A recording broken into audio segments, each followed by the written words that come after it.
యూపీలో చండీగఢ్ డిబ్రూగఢ్ ఎక్స్ప్రెస్ రైలు పట్టాలు తప్పింది. 12 కోచ్లు పక్కకూరిగాయి.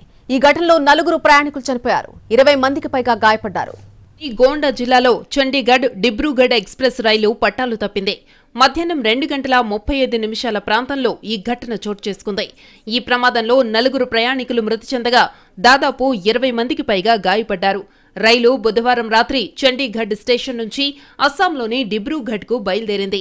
గురువారం మధ్యాహ్నం యూపీలోని జులాహి రైల్వే స్టేషన్కు కొన్ని కిలోమీటర్ల దూరంలో రైలు పట్టాలు తప్పింది.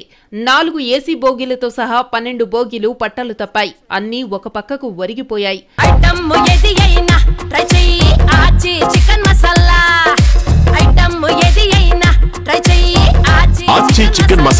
దీంతో ప్రయాణికులు తీవ్ర భయాందోళనకు గురయ్యారు.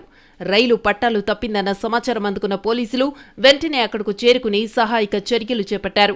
15 అంబులెన్సులు, మెడికల్ బృందాలను రప్పించారు. క్షతగాత్రులను సమీపంలోని ఆసుపత్రికి తరలించారు. ఘటనా స్థలంలో సహాయక చర్యలు చేపట్టారు. ప్రమాదం గురించి తెలియగానే యూపీ ముఖ్యమంత్రి యోగి ఆదిత్యనాథ్ యంత్రాంగాన్ని అప్రమత్తం చేశారు. సహాయక చర్యలను వేగవంతం చేయాలని ఆదేశించారు. అటు అస్సాం సీఎం హిమంత బిశ్వశర్మ కూడా యాక్సిడెంట్పై స్పందించారు. ప్రమాదం కారణంగా ఈ మార్గంలో ఇతర రైళ్ల రాకపోకలకు అంతరాయం ఏర్పడింది.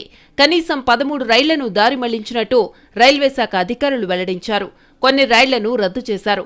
ప్రమాదం జరగడానికి కారణమేంటనే కోణంలో రైల్వే శాఖ విచారణకు ఆదేశించింది. ఈ ప్రమాదంలో ప్రయాణికులంతా చెల్లాచెదురయ్యారు. బోగీల నుంచి బయటకొచ్చిన జనం లగేజీ పిల్లా జల్లాతో కలిసి బయటకొచ్చారు. కొందరు గాయపడ్డ వారిని తరలించడంలో, పక్కకు ఒరిగిన బోగీల్లో సామాన్లను దించడంలో సాయపడ్డారు. రెస్క్యూ టీం చేరుకునేలోగా జనం స్వచ్ఛందంగా సాయపడ్డారు.